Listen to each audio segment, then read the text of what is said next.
네, 여러분 안녕하세요. 월가워즈 빅뉴스 시간입니다. 이 시간에는 저희가 각종 뉴스들 모아서 정리해드리고 있는데요. 오늘도 MTN 전문위원 이항용 위원님과 함께합니다. 어서 오세요. 네, 안녕하세요. 이항용입니다. 네, 저희가 오늘 가장 먼저 얘기해볼 이슈는 바로 이겁니다. 네. 우리가 가장 기대했던 빅 이벤트, 바로 아이폰 15 출신인데요. 네. 애플에서 신제품을 냈는데 뭐 사실 알고 있었잖아요. 어떤 게 나올지, 뭐 어떤 측면에서 이제 변화가 생기는지 다 알고 있었고, 공개된 모습을 보니까 색상이 굉장히 예쁘더라고요. 약간 네. 봄에 나왔으면 어땠을까 이런 생각이 들었어요. 그러니까요. 많은 분들이 네. 벌써 제 주위의 반응을 보니까 젊은 여성분들이 지금 색깔, 네. 핑크색? 뭐 이런 이게 파스텔 톤이라서 더 막 예뻐요. 그래갖고 아이폰 요번에 그 15에 대해서 기대감은 있는 분도 있고, 워낙 또 가격이 오른 게 있단 말이에요. 가격은 또 미국 달러로 기준으로 100달러 올려놨기 때문에 우리나라는 지금 기본형이 지금 사이트에서 확인해보면 190도 출발하는 것 같아요. 네. 그죠? 아이폰 15 프로 맥스요. 물론 그것이 카메라 기능이 훨씬 딴 기종보다도 좋고, 뭐 티타늄이 더 좋은 게 뭐 어떻게 들어갔나 해갖고 뭐 얇고 가볍다는 얘기하는 것 같아요, 전적보다. 네. 그래서 좋다고 얘기하지만 여하튼 아이폰 15에 대한 기대감이 분명히 있는 건 사실입니다. 다만 그렇다고 해서 주가에 바로 직접적 영향은 저희가 지난 월요일 날에서도 말씀드렸다시피 기본적으로 없다라고 보셔야 되겠고요. 실제로 이번에도 발표한 날 당일 기준을 보면 주가가 떨어졌어요. 네, 1.6. 통계가 맞았어요. 저희가 네. 월요일에 빅뉴스 시간에 한번 얘기 드렸잖아요. 맞아요. 늘 출시일마다 네. 좀 주가가 밀렸었어요. 맞아요. 16번의 행사가 네. 있었죠. 이번 거 제외하고는. 그때 달랑 4번만 오르고 12번이 떨어졌는데 네. 이번에 4번 기록을 5개를 늘리지 그렇네요. 못하고 오히려 네. 하락을 더 수로 늘렸습니다. 그래서 미국 주식하실 때는 늘 말씀드리지만 무슨 재료 갖고 이런 뉴스 갖고 그렇게 여러분 판단하기보다는 애플이면 애플, 엔비디아면 엔비디아 그 자체의 실적, 그리고 실적에 대한 전망, 실적에 대한 월가 평가 이런 걸 갖고 판단하셔야죠. 뭐 뉴스가 신형이 나오고 애플워치 신형이 나오고 이런 것들은 크게 여러분들이 신경 쓸 일이 앞으로도 없을 것 같다라는 점 여러분 꼭 한번 명심해 두시면 좋을 것 같고요. 내용에 대해서 다들 아시겠지만 이번에 월가 평가만 간단히 보면 아시다시피 그 2021년 이후에요. 프로 버전에 대해서 가격을 이렇게 올린 적은 없어요. 네. 근데 이번에도 일부에서 올릴 수 있다 없다 했는데 말씀드렸다시피 프로 맥스 제일 큰 것만 올리고 나머지는 가격을 달러 기준입니다. 달러 기준은 그대로 유지했는데 문제는 맥스가 제일 많이 팔리는 기종인데 그것이 전략적으로 가격이 올랐다는 평가가 있습니다. 그래서 그거는 워낙 많은 사람들이 선호하고 사는 기종이기 때문에 그것이 일단은 그 주가 자체에도 약간 도움이 될 수 있다는 얘기를 하고 있습니다. 다만 문제는 애플의 최근 가장 큰 이슈는 중국 이슈잖아요. 네. 그래서 중국에서 공무원들을 쓰지 못하게 한다. 그렇죠. 정확히 보면 쓰지 못한다는 것 자체가 사무실에서 쓰지 못한다는 걸 강조하고 있어요. 어쨌든 다른 사람들이 볼 때, 뭐 일할 때, 이럴 때 쓰지 그렇죠. 말라는 거잖아요. 우리를 보면 네. 사무실을 갖고 오지 말라는 얘기죠. 그래서 차에서 써도 상관없고 지하철에 집에 아무 상관없는데 갖고 와서 쓰는 건 안 된다는 건데 우리는 잘 이해가 안 가는데 중국 사람들은 워낙 그런 공무원들이 두 개 갖고 있는 사람이 일반화되어 있다고 합니다. 네, 네. 그래서 영향이 있다 없다는 모르겠어요. 그 블룸버그에서 얘기하는 건데 이거는 공무원이라든가 공무원뿐만 아니라 국영기업 그리고 공기업 이런 쪽에서 영향이 있다는 얘기하고 있는데 뭐 뚜껑 열려봐야 되겠지만 미국의 애널리스트사에서는 적게는 1% 많게는 전 세계에서 5% 정도 감소 영향이 있다고 얘기하는데 뭐 뚜껑 열려봐야 될 것 같고요. 이번 신제품이 나오고 나서 3개월 정도 지나서 중국에서 출하량 이런 것들을 네. 좀 보면서 확인하시면서 대응하시는 게 맞을 것 같고요. 말씀드렸다시피 그에 따른 주가 자체의 플러스 마이너스 요인은 기본적으로 무시하셔도 좋을 것 같고요. 다시 한번 복습해서 말씀드리지만 9월엔 상대적으로 안 좋았던 게 애플의 경험이었고요. 반면에 10월과 11월은 상당히 좋았던 달이 많았기 때문에 애플을 갖고 계시면 늘 말씀드리지만 좀 긴 호흡으로 좀 기다리시면 좋을 것 같다 이렇게 네. 말씀드릴 수 있겠습니다. 중국에 대한 이 리스크까지 우리가 출하량이랑 앞으로 나올 수치들 좀 보면서 길게 한번 대응해보자 이렇게 좀 얘기를 주셨습니다. 자, 그러면 이번에 두 번째 뉴스 좀 확인해 볼까요? 시장에 대한 이야기를 해볼 텐데 제이미 다이먼 회장이 이런 경고를 했더라고요. 세계 각국이 뭐 술 취한 선원처럼 지금 재정을 퍼붓고 있다 이렇게 네. 좀 강하게 비유를 했더라고요. 네, 맞습니다. 물론 세상에 전문가들이 많이 있고 능력이 있고 유명한 분들은 많이 있지만 우리가 주목해야 될 몇 명들이 있습니다. 월가에서요. 대표적인 인물 중에 한 명이 바로 JP 모건의 제이미 다이먼 회장인데요. 이분이 말씀하신 대로 미국 경제에 대해서 상당히 비판적인 시각을 갖고 있습니다. 최근에. 물론 작년, 재작년만 해도 상당히 긍정적이었고 다른 사람보다 빨리 인플레이션을 꺾이려고 얘기했었는데 그래서 못 맞췄죠. 그래서 상당히 또 그 의견 자체를 JP 모건이 긍정적으로 보기도 했었고 월가의 시간에 그 안에서 약간의 불협화음이 있었는데 최근에는 일치되게 이 제이미 다이먼 회장도 경고하고 있고 JP 모건에 내놓는 투자 전략가들도 지금 주가의 반등에 너무 취하면 안 된다는 얘기를 네. 하고 있고 이런 것들이 결국 이슈가 되면서 금년 하반기 생각도 안 좋아질 수 있다는 얘기 경고의 목소리를 하고 있는 차에 제이미 다이먼 회장이 물론 애둘러 표현했지만 이런 표현을 한 거죠. 세계 각국이 술 취한 선장처럼 재정을 퍼붓는데 이게 보면 지금 돈도 엄청 뿌렸고 대출도 엄청 많이 해놨기 때문에 이런 것들이 불확실성이 커져 있고 이런 것들이 최근에 중국과의 긴장관계, 중국과 대만 간의 지정학적 위협 이런 것들이 현실화되건 안 되건 간에 이슈가 있고요. 유가는 오르죠. 그리고 지금 러시아와 우크라이나 전쟁도 지금 좀처럼 끝낼 기색이 안 보이잖아요. 지금 어찌됐거냐. 그러니까 그런 것들이 여전히 불안한 것들이 있겠고 이런 것들이 위해서 비관적인 전망, 경제 전망 그리고 주식시장의 좀 부담 요인이라고 보셔야 되겠고요. 말이 나온 김에 주식시장에 여러 변수가 있지만 가장 큰 변수는 단연코 달러를 보셔야 돼요. 네. 달러가 지금 계속해서 강한 흐름을 보여주고 있단 말이죠. 네. 금년 5월, 4월, 5월, 6월만 하더라도 달러가 계속해서 내렸기 때문에 더 쉽게 얘기하면 달러 원을 말씀드리면 네. 작년에 1,400원 넘을 때도 있었고 1,450원 계속 올라갈 수 있었지만 올해 불과 서너 달 전에 1,230원, 40원 막 내려가고 네. 이제 더 떨어진다. 뭐 이렇게 얘기했는데 지금 1,300 계속 웃돌고 있잖아요.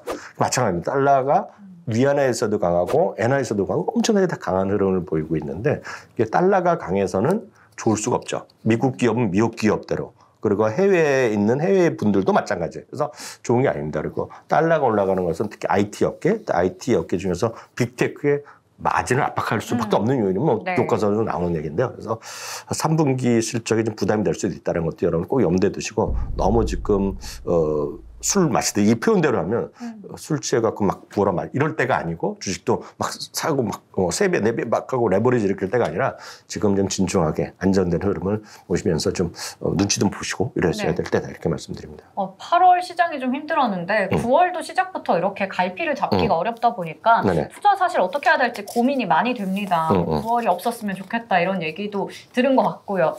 그런데 지금 아무래도 시장을 볼 때 뭐 유가나 달러 이런 흐름도 잘 체크를 해봐야 되겠고 네. 우리가 뭐 앞서 비유를 했던 것처럼 재정을 퍼붓듯이 지금 주식에도 너무 심하게 이렇게 레버리지나 이쪽을 하면 또 나중에 리스크가 우려가 되니까요. 좀 좋은 종목들, 좋은 주식들 잘 골라보면 좋을 것 같습니다. 자, 이제 다음 뉴스 체크해 볼 텐데요.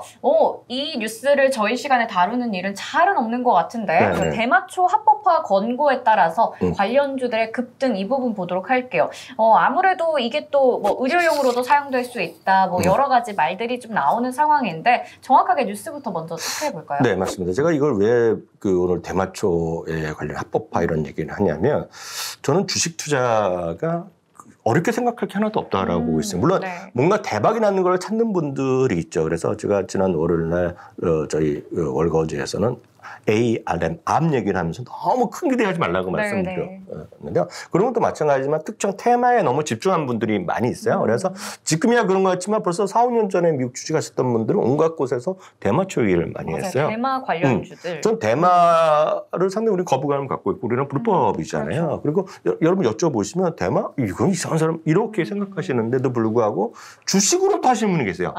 최근에 보면 다양한 커뮤니티에서 대마초 관련주, 대마 ETF 이런 게 얘기하시면 꽤 있는데 저는 깜짝 놀랍니다.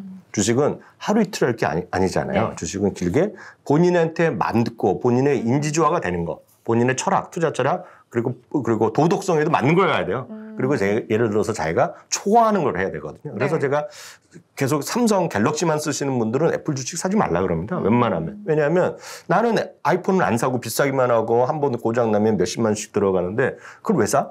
어려워. 그런 분들이 애플 주식 사잖아요. 애플 최근같이 주가 10% 떨어지면 시작하는 건 욕부터 안 합니다. 내가 왜 지금 이학년 얘기를 듣고 김수정 방송 들어가고 이런 얘기 하거든요. 네. 그래서 본인이 맞는 건 하는데 대마초도 마찬가지다라고 좀 보고 있고요. 최근에 이슈가 다시 한번 되는 것은 미국의 보건복지부에서 대마초 관련 정책에 대한 좀 완화할 수 있는 제한 그리고 것들이 좀 있었어요. 그래서 이거는 의료용도 있고 일단 레저용도 있는데 이런 것들에 대한 약간의 좀 완화 기대가 네, 있는 거죠. 네. 미국도 주별로 대마초가 뭐 의료용뿐만 아니라 된 거 있고 레저용도 합법화되는 게 꽤 있어요 지금요. 그렇지만 우리는 약간 다르죠. 그리고 국가별로 돼 있는 건 캐나다는 레저용 완전 오픈돼 있고요. 맞아요. 독일도 이번에 이제 레저용이 합법화돼가 있습니다. 그래서 그거에 대해서 논란이 얘기하는 것이 아니라 지금 미국도 그런 움직임이 조금씩 지금 커지고 있다라는 얘기가 분명히 나왔단 말이죠. 그러다 보니 최근에 다시 움직임이 있고 이런 것이 정말 페니스타까지 돼서 1달러 이하짜리가 엄청 많았어요. 그래서 대표적인 것이 캐노피 그로스라는 주식이 있는데 많이들 젊은 분들이 얘기를 많이 하고 있는데 주가가 이제 급등했는데 급등해봤자 뭐 1달러, 2달러, 3달러 되는 거예요. 지금 네. 워낙 떨어져 있었기 때문에요. 그래서 그런 정도로 보셔야 되겠고요. 관련돼서 ETF들이 몇 개 있습니다. MJ라는 거가 있고요. MJ라는 ETF도 있고 이게 2, 3년 전에 엄청 핫했다가 완전히 박살났다가 최근에 다시 올라가는 그림 보면 이거 사고 싶거든요. 그림 보여드리면 많이 이제 고점 대비 떨어져 있으니까. 그 MSOS라는 ETF도 또 유명한 거가 되겠고요. 또 하나 제일 유명한 거가 우리나라에서 많이 쓰던 말이죠. 욜로 있잖아요. 욜로죠. ETF 심벌 자체가 욜로입니다. 그래서 이런 것들을 개인분들이 지금 매매하시는 분 한국에도 꽤 있어요. 지금요. 이거 대박 번 수 있다 그래서 하는데 모르겠어요. 그 외국에서는 맞고 외국에서 많이들 하고 있는데 제가 오늘 말씀드리고 싶은 것은 미국에서도 지금 이거 하는 것은 기관 투자가들 별로 안 합니다. 지금 이런 주식들. 이런 것들은 다 안 하고 지금 이런 건 거의 다 개인 투자가들이 하는 거예요. 지금. 그래서 이런 것들은 끝이 안 좋았을 경우가 꽤 많다라고 보여드리기 때문에 한국에서 굳이 이런 걸 왜 해야 되는지 저는 이해가 안 되는 관점에서 오늘 약간 어두운 얘기부터. 쓴소리죠. 쓴소리. 네. 말씀드렸습니다. 이게 지금 최근에 이렇게 좀 뭐 어느 정도 규제가 완화된다 이런 긍정적인 뉴스가 나오니까 다시 한번 주목을 받으면서 시세가 나오는 것 같긴 합니다. 네. 하지만 전체적으로 긴 흐름을 봤을 때 워낙에 주가가 정말 이렇게 내리막길을 걸었다라는 게 확인이 되죠. 이걸 이렇게 또 언제 샀다가 또 이런 안 좋은 뉴스가 반복해서 나온다면 이 상황들이 이어질 수도 있기 때문에 항상 이런 테마주들 좀 개별주들 위주로 투자할 때는 유의할 필요가 있다라는 부분 기억하시면 좋을 것 같습니다. 이런 것들을 지금 단기적으로 매면서 돈을 번다? 쉽지도 않을 뿐더러 이거 낭패 볼 가능성이 있죠. 이런 것들. 그래서 안 된다는 것이 아니라 이런 주식들 좀 매매 유의하시라. 자, 이제 마지막 뉴스가 바로 이건데 어도비가 실적 발표를 앞둔 상황에서 목표 주가를 막 이렇게 올려잡고 있어요. IB 쪽에서. 그러다 보니까 어도비를 샀어야 했네. 진작에 좀 샀어야 했다. 이런 얘기들이 나오거든요. 네, 맞아요. 늘 말씀드리지만 그 실적 발표를 앞두고요. 직전 1, 2주일 동안 웬만하면 애널리스트들이 투자 의견을 바꾸지 않습니다. 발표 나오면 어떻게 좀 자기 생각이랑 다를 수 있는데요. 최근에 보면 아주 자신감 있는 것들을 올리는 경우가 있었어요. 그래서 이건 주가의 움직임이 아니라 실적이랑 상관없이 실적에 대한 베팅에 대한 얘기인데요. 엔비디아가 이번에 실적 발표하기 한 2주일 전부터 엄청나게 목표 주가 올리는 친구들이 있었는데요. 그런 비슷한 현상이 어도비에도 지금 나타나고 있습니다. 마침 어도비가요. 금요일날 새벽에 이제 실적을 발표하는데 실적은 어떻게 발표될지 모르겠어요. 나름은 일단은 그 컨센서스는 분명히 있지만 컨센서스가 좋게 나올지 어떻게 나올지 모르겠지만 지금 애널리스트들이 지금 어도비에 대해서 일반적으로 얘기하는 가장 큰 요인은 어도비란 건 많이들 쓰시잖아요. 많은 분들 포토샵도 쓰시는 분 계시고 영상 작업하시는 분 프리미어도 쓰시고 좀 특수한 일을 그래픽 하시는 분은 애프터 이펙트라는 것도 있고 그래서 우리가 마이크로소프트 365가 있듯이 지금 어도비에서는 크리에이티브 클라우드 이런 서비스가 있어요. 그래서 전체 구독 한 번에 구독하는 이런 서비스들이 있는데요. 여기에 여러 번 이제 올 봄부터 여러 번 그 시연에서 보여드렸다시피 포토샵 같은 경우에도 일일이 손으로 하고 작업을 해야 되는데 말로 한다는 거잖아요. 말한다는 건 그 글로 생성형 AI가 들어가는 건데 예를 들어서 지금 수정 앵커를 이제 사진을 찍어놨어요. 여기 뒤에 배경을 찍었는데 수정 앵커 스스로 하는 거죠. 나 좀 더 예쁘게 해줘. 예쁘게 해준다는 거죠. 네. 뒤 배경도 어떻게 해줘. 네. 그리고 말로 다 한다는 거잖아요. 근데 거기 플러스 이제 나온다는 거가 영상을 이렇게 해준다는 거죠. 영상. 아직까지는 허접할지는 모르겠지만 그런 거 잘 해준다고 한번 생각해 보세요. 네. 그런 게 가능하다고 한번 생각해 보시면 엄청 꿈 같은 일이 벌어질 수 있는데요. 이며 마이크로소프트에 저는 해볼 수 있는 것이 마이크로소프트의 서비스 그 편집 중에 클립 챔프라는 걸 인수한 게 있어요. 여기 보면 여러분들이 뭐 30분짜리 영상 집어넣고 5분에 만들어줘. 5분에 만들어준다 지금요. 네. 1분? 1분에 만들어줘요.